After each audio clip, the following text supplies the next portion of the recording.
directivos de nuestro querido club, compañeros, espectacular estar acá y participando siempre en nuestro club.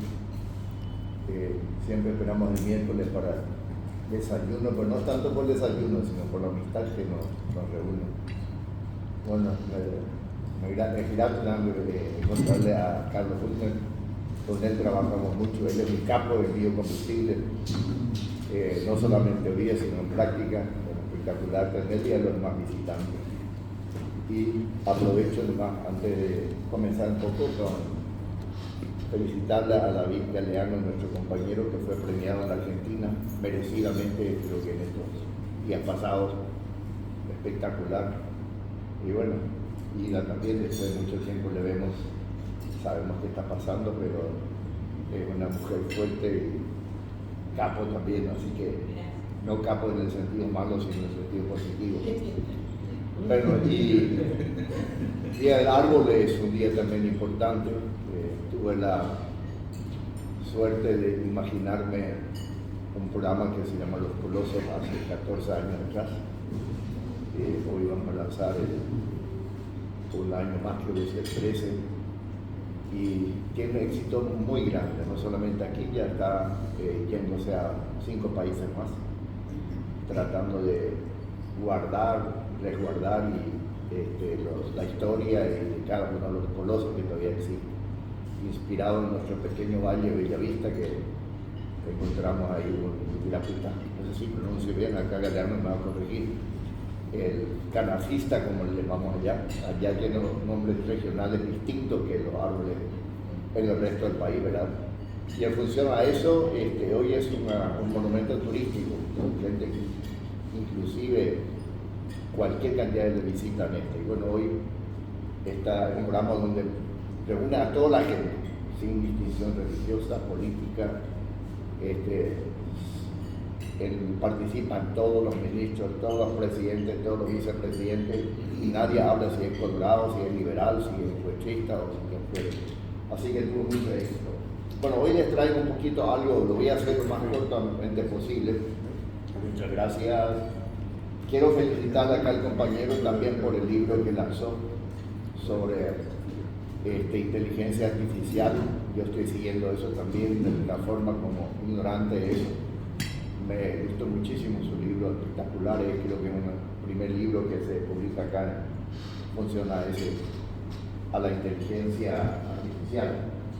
Yo me inspiro un poquito en el tema de como estoy en contacto desde hace unos 50 años con estudiantes, no soy viejo, pero estoy en mucho contacto con los chicos. Ahí me llamó la atención hace como un mes atrás, le pregunto a los alumnos, bueno, ¿qué opinan sobre el medio ambiente? ¿Qué opinan? Y la mayoría comienzan a hablar negativamente sobre la cuestión. Hablan de agrotóxico, hablan de que necesitamos 3 planetas para no morir, no 1 sino 3, y que vamos a morir todo y todo está contaminado, hay deforestación, todo negativo. Entonces, estoy muy agradecido que también la señora vino, porque ella va a entender mucho mejor que yo, porque como psicóloga, yo decía, pero ¿qué es eso? Hay un lavado de cerebro, están lavados, no puede ser que ninguna de todos los estudiantes piense de otra manera, de dónde viene todo eso. Y siempre me quiero poner en el centro, no tanto a un extremo, porque es fácil ponernos en el extremo, ¿verdad? O es pobre, o es rico, o es blanco, o es negro, o es alto, o es bajo, y no encontramos muchas veces el punto medio, ¿verdad? Y es una preocupación que tengo desde hace mucho tiempo. El equilibrio luego es una cosa muy complicada quizás encontrar. Entonces, inspirado eso, me puse a leer una cantidad de libros y un poco ver la otra cara de la moneda, ¿no? A ver si con los estudiantes no tienen otros criterios y no solo ese. En esa función a ese preparé esto y lo voy a presentar y agradezco infinitamente esta posibilidad. Bueno, el ser humano, ella sabe perfectamente que nosotros nos operamos. Hay siempre 2 teorías, los que nos manejamos un 100% emotivo, emocional, y lo otro racional. racional sigue más o menos a René Descartes, el racionalismo, ¿verdad? Como decía, el cogito ergo sum, o sea, existo, si existimos es porque pensamos, si no pensamos no existimos un poco. Y el inventor de las coordenadas cartesianas, la matemática que lo explica, ¿verdad? Es por un lado. Y por otro, y muchos seguidores, ¿verdad? Y otro, el extremo es el extremo de Pico y otros filósofos más que hablan de la emoción, ¿no? Pero ipso facto en latín. Nosotros vimos latín todavía, así que algo me recuerdo de ello. Significa la verdad está en la emoción, la verdad está en los hechos. Entre estos dos realidades, los extremos, bueno, ¿dónde estamos? Cuando estamos en la universidad tratamos de que la gente, no sacarle la emoción, porque esto es humano, no como lo sacar ni pretendemos sacar, pero le tratamos de enseñar que debemos ser un poco más racionales, un poco más seres pensantes, ¿verdad? Sí, como el padre Guillermo que nos inculcó en el colegio en aquella época. Y en función a eso voy a presentar muy rápidamente. En primer lugar, veo también una gran indiferencia en Paraguay. Parece que no nos interesa nada. O sea, a mí no me molesta que la gente diga que es agrotóxico, que todo es malo, que todo es negativo. Pero me preocupa más la gente que son indiferentes, que no les importa luego nada. Y entonces hay que superar esa indiferencia. Ahí está el alemán, en inglés, indiferencia. Esas son las cosas que creo como rotarios tenemos que luchar para que no seamos indiferentes, que opinemos, que debatimos y que participemos lo más legal. Entonces, ¿qué pasa en el mundo y qué como ciudadanos debemos conocer? Una pregunta que me hice. Segundo, ¿cómo afecta esto a nuestro país y en particular a los agronegocios que estén metidos mucho en eso y que significa el 45% de la economía paraguaya? ¿Por qué una institución no debe estar ajena a las cuestiones de su entorno? Cuando hablo de institución, hablo Rotary, universidades, todas las instituciones públicas, privadas que hay. Y cómo encarar nuestra acción en función a los nuevos escenarios, porque hay nuevos. Los cambios son, cuando nos trae acá el libro de inteligencia artificial, si había sido 20 años atrás no podía escribir ese libro porque no existía. Hoy existe y lo analiza acá el compañero. ¿Qué pasa en el mundo y como humanos debemos conocer? El nuevo ordenamiento mundial se apoya en infundir terror, miedo, caos a la sociedad, como si todo fuera el fin del mundo. Y nos entramos en un escenario muy pesimista. Es el primer caso. Y luego viene el santo remedio, el santo grial, es la solución. Por poco nos dicen que todos vamos a tener cáncer y todos vamos a morir. Y luego viene la venta del remedio. O sea, detrás de cualquier decisión hay un negocio. A eso es lo que quiero ligar. Siempre hay un negocio. En Paraguay es uno de los pocos países donde abundan las farmacias. La gente que viene afuera, ¿por qué tanta farmacia? Y después hay propaganda en la tele, en la radio, y dice: si tenés dolor de cabeza, toma esto, toma aquello, toma esto, que no se ve en nuestro país. Y al final dice: y si no le ayudo, consulta a un médico. Así que hacen la propaganda que te cure y finalmente ellos mismos se vienen a dudar a ver si funciona o no funciona. ¿Dónde se gesta la manipulación psicológica masiva? La psicóloga me va a corregir cualquier error que cometa, porque no soy profesional de eso.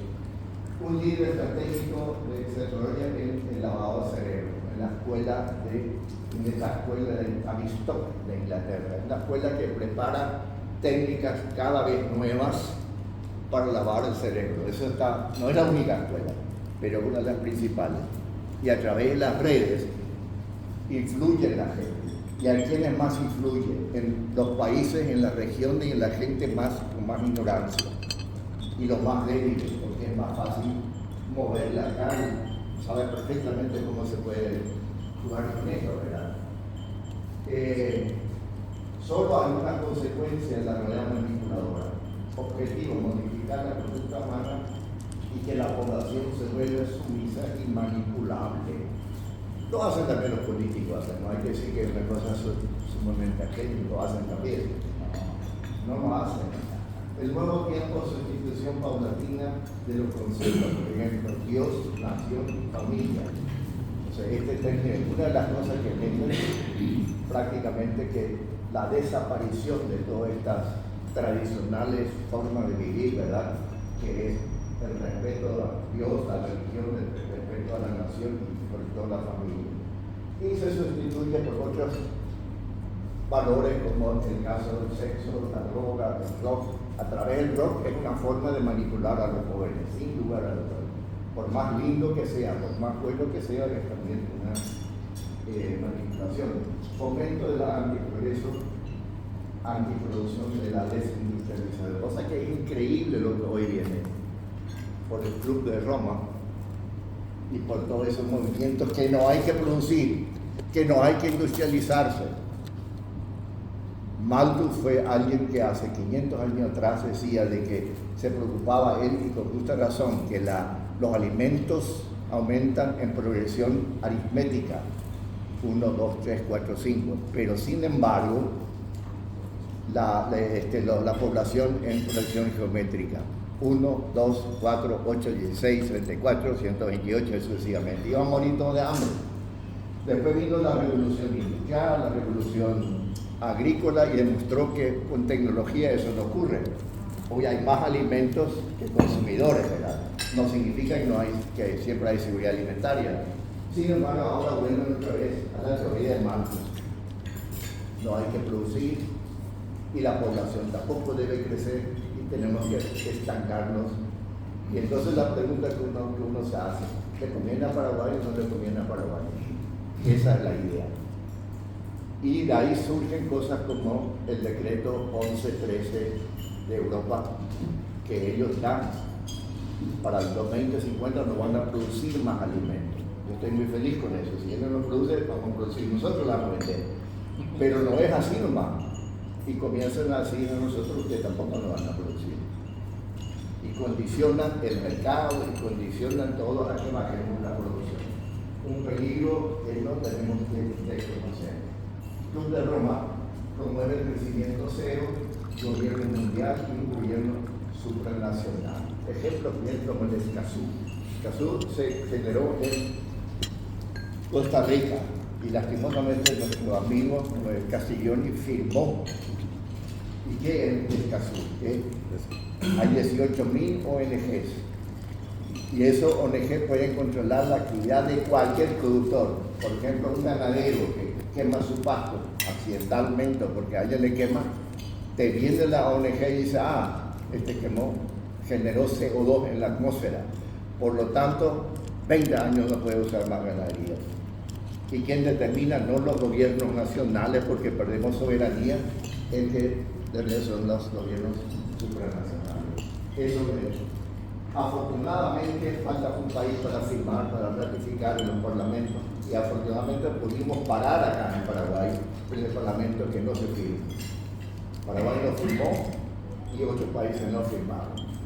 Y ahora Argentina menos va a firmar por el gobierno que tiene, así que ojalá que se logre otro país que firme, porque si no se vuelve una ley.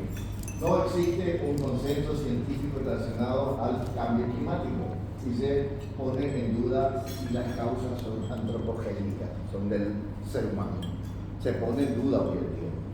58 científicos demostraron que los cambios climáticos no es así. O sea, existen cambios climáticos, nadie puede negar. Pero el que sea las causas de la actividad humana sí se pone en duda. Y me parece excelente que no haya solamente una vía, que haya dos vías y que se bate y que se ponga a ver qué es cierto y qué no es cierto. Yo traje a un experto físico de la Universidad de Princeton, ahí donde estaba Oppenheimer y también Einstein, esa misma universidad, y él estudió y dice lo siguiente, que el CO2, que es un gas de efecto invernadero que representa el 50% de los gases, ese gas no es nocivo. Y yo como ingeniero no sé qué es un fertilizante, un gaseoso, ¿verdad? Por la fotosíntesis, al que estamos el día del árbol, no hay manera, la única manera dijo acá que se libera oxígeno, eso lo cual no es muy cierto, pero también absorbe el CO2. Entonces él mostró científicamente que el planeta Tierra es más verde ahora que antes y que los desiertos vuelven verdes gracias a la alta concentración de CO2. Se llamaba William Haber, el que vino de una charla, y él decía lo siguiente: por ejemplo, si la casa está pintada de color rojo, supongamos, una mano, y si le pinta una segunda mano no se ve mucha diferencia. De la misma forma, una cantidad de concentración de CO2 que existe hoy, si hay un incremento no significa que va a tener un efecto en el cambio de temperatura. Los estudios indican que hay una correlación positiva entre manchas solares negras y hay una correlación y la temperatura. Quiere decir que también hay problemas planetarios, no solamente por acciones humanas. O sea, el planeta Sol hay unos cambios y eso repercute en la temperatura. La universidad tiene el compromiso de poner todo en duda y no acepta todo, y por lo menos no en primera instancia. Mis alumnos están quietos, sobre todo cuando comienzan, están ahí escuchando, ahí. Yo les digo, despiértense.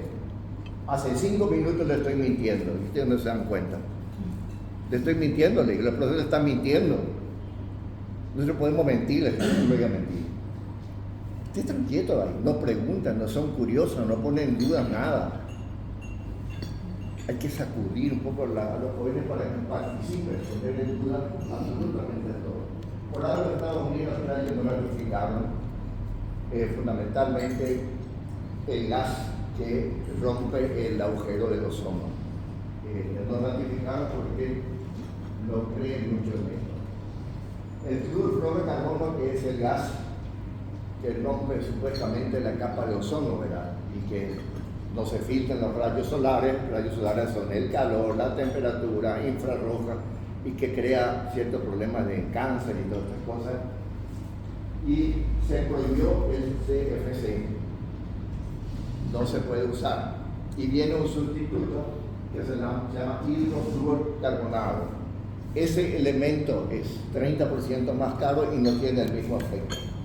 Y eso crea, uno dice, bueno, para Paraguay que no importa eso. Claro que nos importa.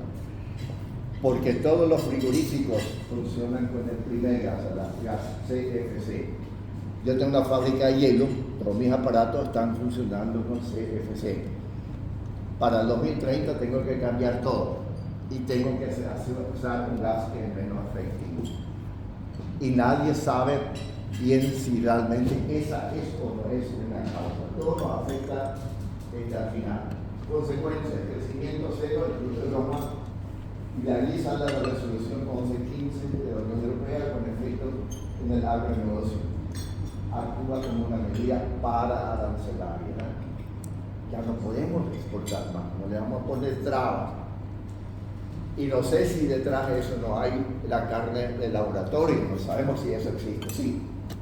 Quiero hacer una pregunta: ¿qué va a pasar con las últimas elecciones en Europa, donde la derecha, Holanda, Francia, están demoliendo esa dictadura de Bruselas sobre este tema?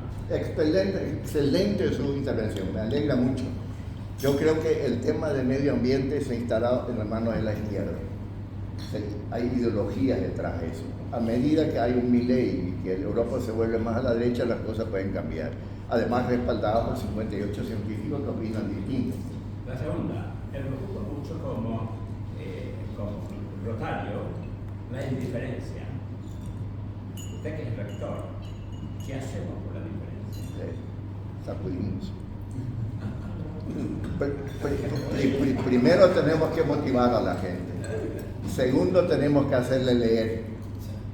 Lectura, lectura, lectura, para que tengan mayor creatividad, mayor imaginación, mayor interés por las cosas. Nadie lee. Entonces vamos a tener el día del libro, y yo creo que hay que hacer una campaña muy fuerte para la lectura, sí. Me llamó la atención, yo soy profesor emérito de la Nacional, veo que la diferencia ha aumentado desde el punto de vista político y económico. Entonces, pregunto yo, que la universidad tiene un montón de gente joven, no es momento de despertar un interés por conocer la verdad. Totalmente. Hay que buscar la ciencia y la universidad procura hacer un esfuerzo en buscar la verdad. No mi verdad ni tu verdad, que es justamente subjetivo, sino hay buscar la verdad científica, demostrarlo con datos. Sí, hay muchas cosas que hacer, realmente hay muchas, pero yo creo que las redes también, no, nada contra la electrónica ni mucho menos, pero yo creo que las redes juegan un papel demasiado importante, que la gente se vuelve muy pasiva y cree todo lo que aparece por ahí en las redes sociales, en la pequeña cajita boba, como le llaman, porque en el fondo es una cajita boba, ¿verdad? Le hace más bobo a que inteligente. Hay que usarlo, pero hay que saber usarlo. El CO es un fertilizante gaseoso y es un gas de efecto invernadero. No solo lo dijo William Apple, el científico que le traje a San Carlos. Relación de la concentración, este es el palo de golf, no sé si se llama así. Pero cuando la temperatura es baja, el CO2 es poco, el árbol crece poco y el árbol. Pero cuando la temperatura sube, el árbol crece más. Por eso el árbol, el que tiene platita, lo puede poner en una caja de ahorro en un banco y le paga algún interés muy bajo, ¿verdad? Y si no quita la plata, el interés compuesto vuelve a generar intereses y va creciendo. Pero si en vez de poner una caja, poner un árbol, el árbol tiene justamente la capacidad de crecer geométricamente. A medida que crece más se incorpora madera. Entonces uno pregunta, bueno, sería muchas veces por indiferencia metemos plata en un banco donde la inflación realmente come nuestra plata. Pero también podemos meterle en el tema de la reforestación. Es mucho más factible eso.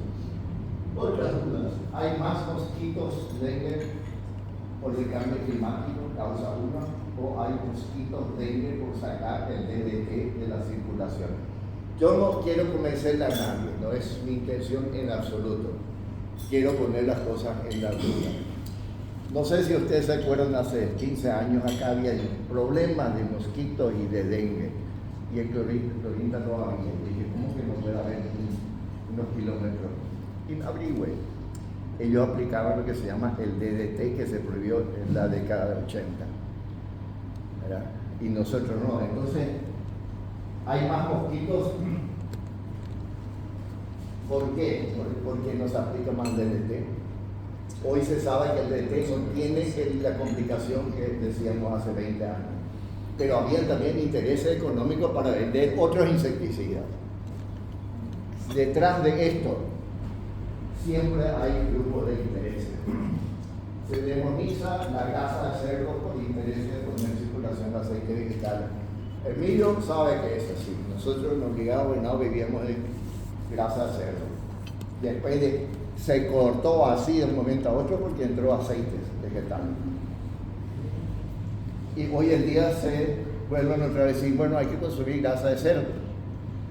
Entonces, ¿cómo cambio? Porque es más perjudicial posiblemente un aceite vegetal de cerdo. El periodo caliente medieval del siglo, entre el siglo IX y el siglo XII, sin actividades antropogénicas, porque no había industria antes de la revolución industrial. Antes de que había mucha población, la temperatura era 1.5 veces más caliente que ahora.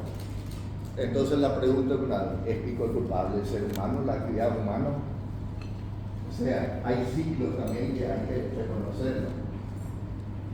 Se trata de nuevo con el colonialismo, o sea, otra vez que la gente ya no se domina invadiendo tierras de los países ricos. Hay otra forma de invadirnos. ¿Qué dicen los auspiciantes del malcultismo? Eso es como dije recién. Tenemos que hacer crecimiento cero y desindustrializarlo. Hay intereses financieros detrás de todo esto. El patrón oro se convirtió en el patrón carbón. Con eso no quiero decir que tenemos que cuidar el ambiente. Claro que hay que cuidar. Claro que es lindo los árboles. Claro que es lindo el bosque. Claro que tenemos que ordenar. No se trata de eso.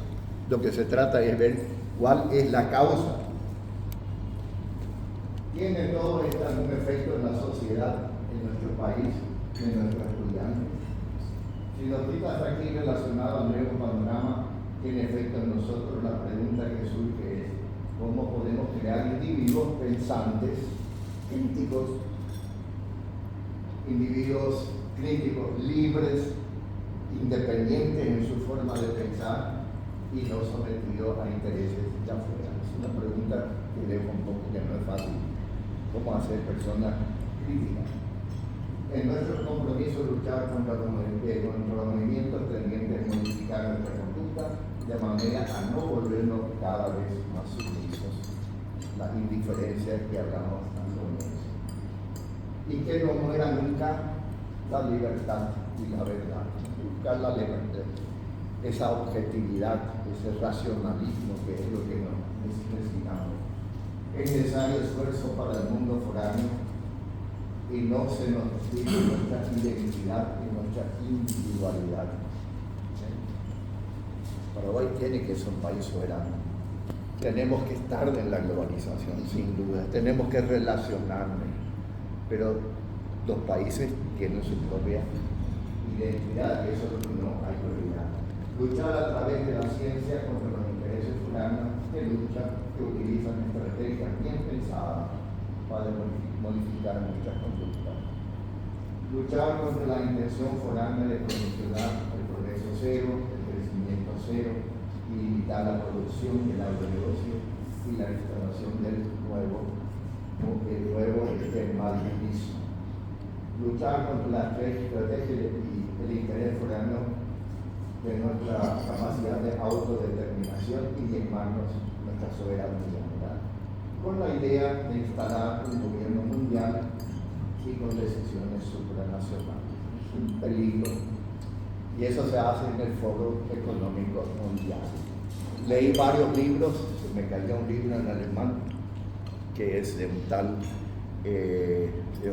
tal Wolfe, su apellido, donde él analiza cómo nació el Foro Económico Mundial y cómo esto iba progresando. Nació en Suiza y en Alemania, y el capo máximo de toda esta estrategia es un alemán que se llama Klaus Schwab,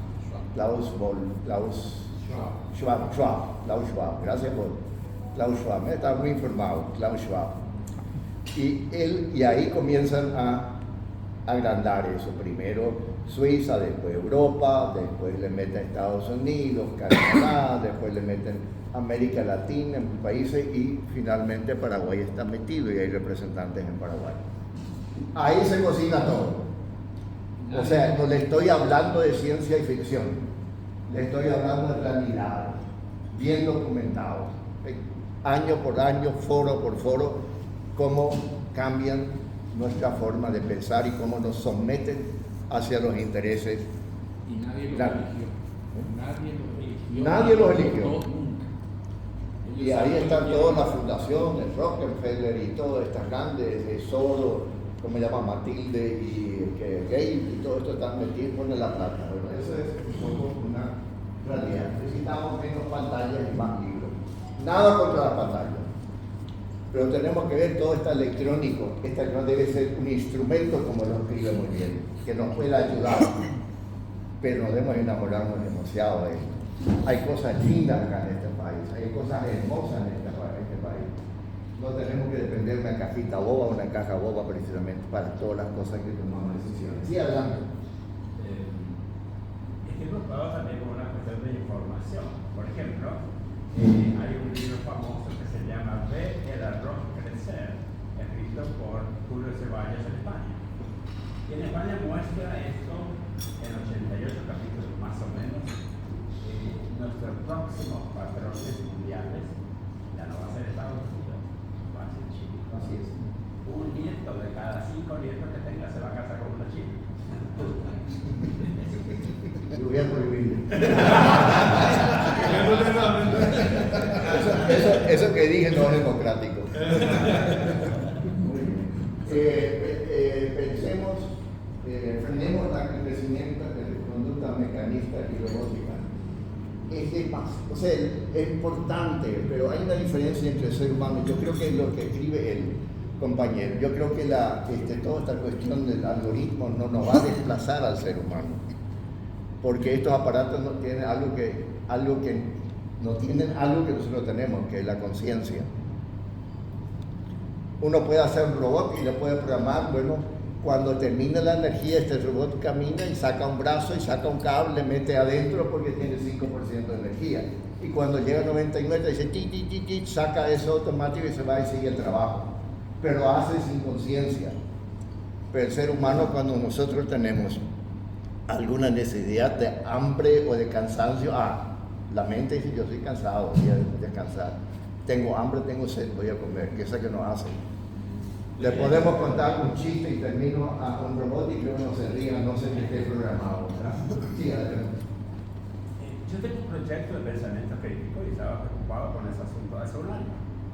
En Israel, los niños a partir de 9 años dan un curso de pensamiento crítico.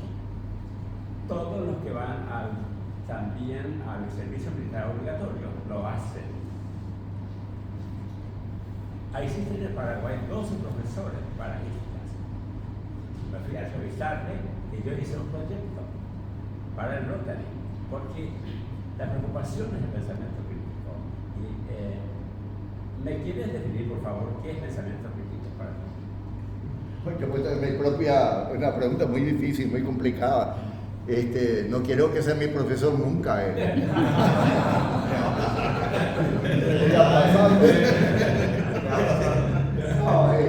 Pensar en alternativas. Yo creo que lo peor es que nos encasillen y creemos que hay un solo camino, una sola idea, una sola solución, un solo diagnóstico. Creo que no existe. Entonces sí, exactamente, discernir es una palabra bastante buena para eso. Sino ver un poco las alternativas que hay. Ver, bueno, qué es bueno, qué es malo. Porque qué es bueno y qué es malo, de repente no existe. Todas las cosas que hacemos tienen su parte buena y su parte mala. Lo que tenemos que procurar siempre es que la parte buena supere la parte mala, ¿verdad? Es como nosotros aplicamos un método que se llama una relación beneficio-costo, ¿verdad? En todas las evaluaciones de beneficio-costo. Que el beneficio que yo haga o que pienso hacer o como piense supere al perjuicio. Porque todo todo bien conlleva de menos mal, no es una cosa que todo es bueno y todo es malo, no existe blanco y negro. Yo creo que por ahí, no sé si expliqué bien, pero es muy difícil su pregunta. Me gustaría un minutito contar una linda experiencia que tuve cuando tenía 16 años. Tenía un muy buen profesor italiano que se llamaba Rolando Natali. Después muchos le conocieron a él. Un gran profesor, ¿verdad? Y él pregunta en la clase: bueno, muchachos, díganme usted, ¿qué es lo que transmite cuando cantan el himno nacional? A los 16 años, ¿qué es? Y nos enchufaban a los pueblos de América y usted ahora puede pensar fácilmente y decir: ¿qué es lo que transmite? Y él lo decía: si ustedes logran ya hacer eso a esta edad, van a tener algo que se llama tener criterio para poder discernir las cosas. Parece tan sencillo, pero tan bueno. A mí me ayudó muchísimo realmente. Una experiencia muy vívida que tuve sobre eso. Una intervención invita siempre a otra intervención. A mí me pasó esta semana algo, ustedes también, algo tan raro, porque vino esa creo que se llama una ministra de la juventud, una joven, ¿verdad? Y todos le echaban la leña de que ella dijo algo contra el racismo. No sé ni lo que dijo, ni le conozco. Y le echaban leña. Y ella se defendió y dijo: pero a los 14 años dije eso. Y los periodistas dicen: no, pero 14 años tiene que saber todo, no puede ser racista. Y comenzaba a bajarle la caña. Yo decía: si yo le pregunto a mis alumnos que tienen 20 años qué es racismo, no van a saber contestarlo. Entonces, fueron demasiado injustos con ella. Pero eso no era nada. Arregló seguido. Vino una cantante, Alonso creo que se llama, que hizo una canción y gracias a Dios superó todo y quería que cantara una canción que era patriótica y no le prohibieron porque es una canción medio racista, ¿verdad? Aquella época no era racista, pero hoy que la garra guaraní, la raza mejor y todo eso. Y comenzaban esta misma periodista ponderar el racismo y la fuerza patriótica del Paraguay, del cual a mí me encantó mucho. No es que me molesta, al contrario. Pero por un lado, en 2 minutos de diferencia, uno era racista y los otros que no eran racistas. O sea, las cosas son bastante complejas. Se necesita una enseñanza de aprendizaje constructiva. Es la misma periodista que use todes. Como lenguaje, sí, espectacular. Bueno, ahora eso voy a presentar así muy rápidamente porque es más matemática, pero le quiero decir nomás, también le pregunto, a mí me gusta mucho el modelo de construir positivamente con los alumnos. Vamos a ir a hacer un pensamiento crítico, pero vamos a construir, vamos a poner una cosa sobre la otra hasta encontrar una conclusión.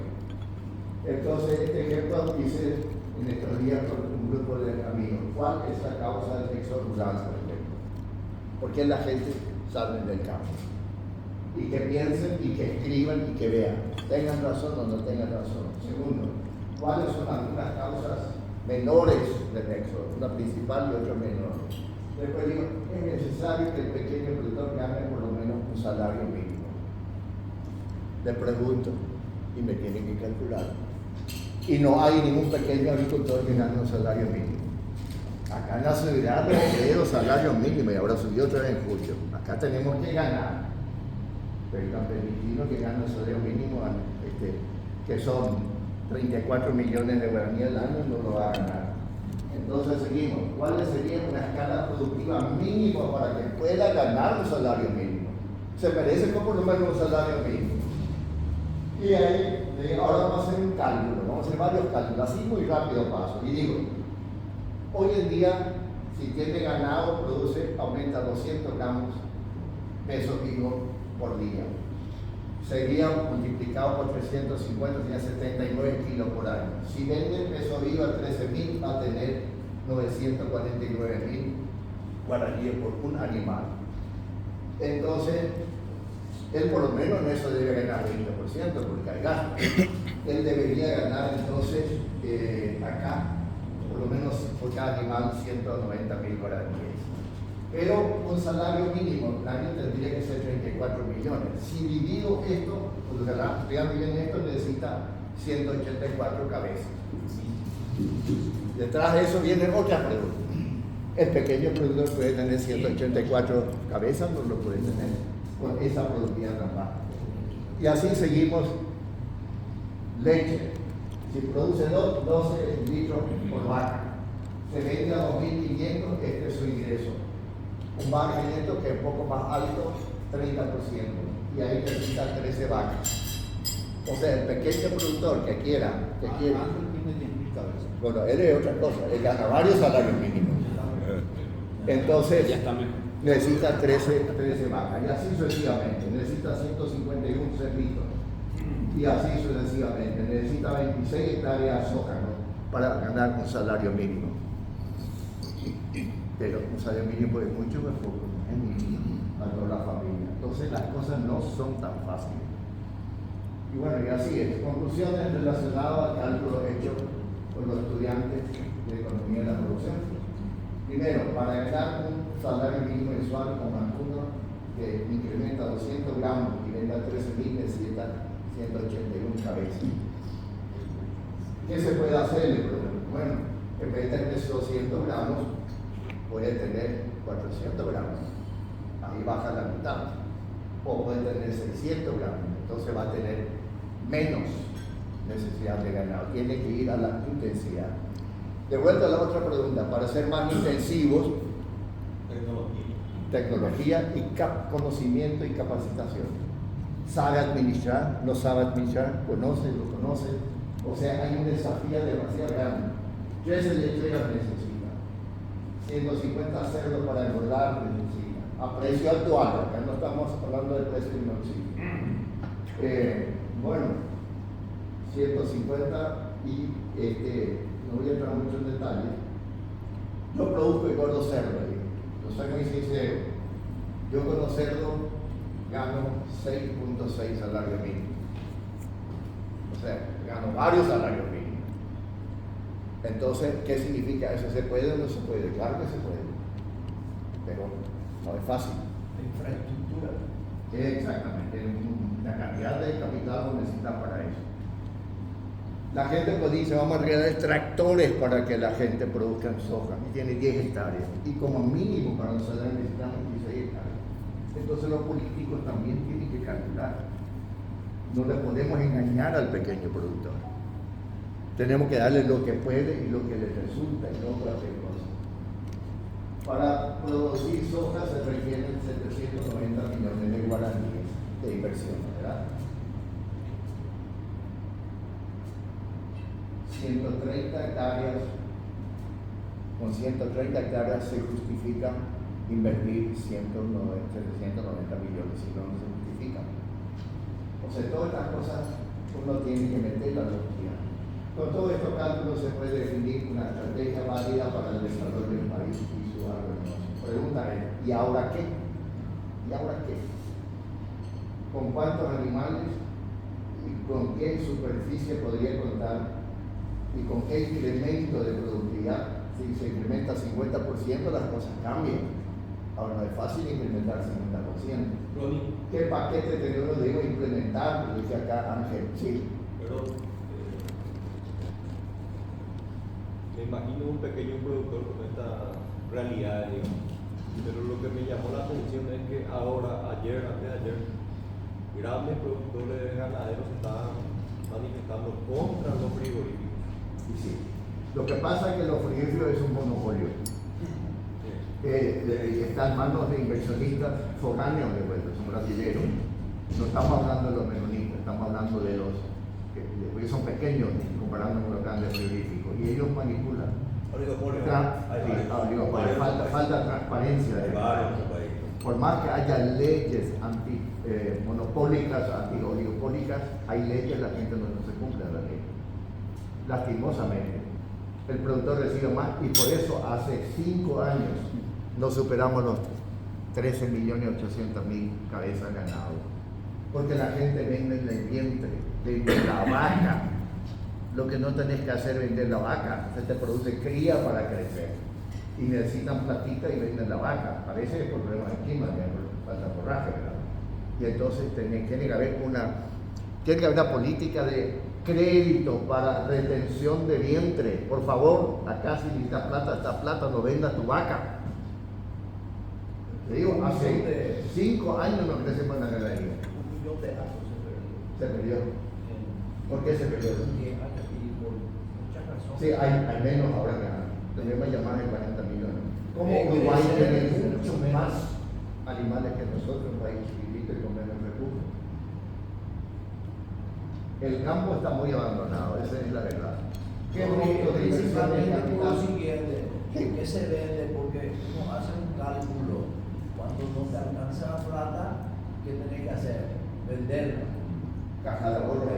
Es como romper el chancho y sacar tu plata que tiene caja de ahorro. Así mismo.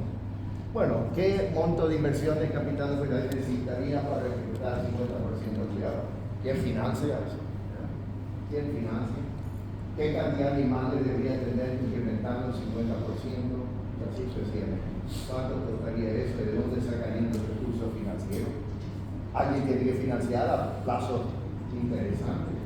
Así como pregunta, una pregunta gesta otra pregunta, y así se planifica, así se construye, así se implementa y se evalúa. Muchas gracias, disculpen, no quiero convencerle a nadie, no es mi intención simplemente poner cosas sobre la mesa para que vayamos pensando y viendo que el Rotary es un club espectacular de todo, así que hay poco como, y estamos orgullosos de pertenecer a esto y yo creo que tenemos que debatir estas cosas. Muchas gracias por la atención.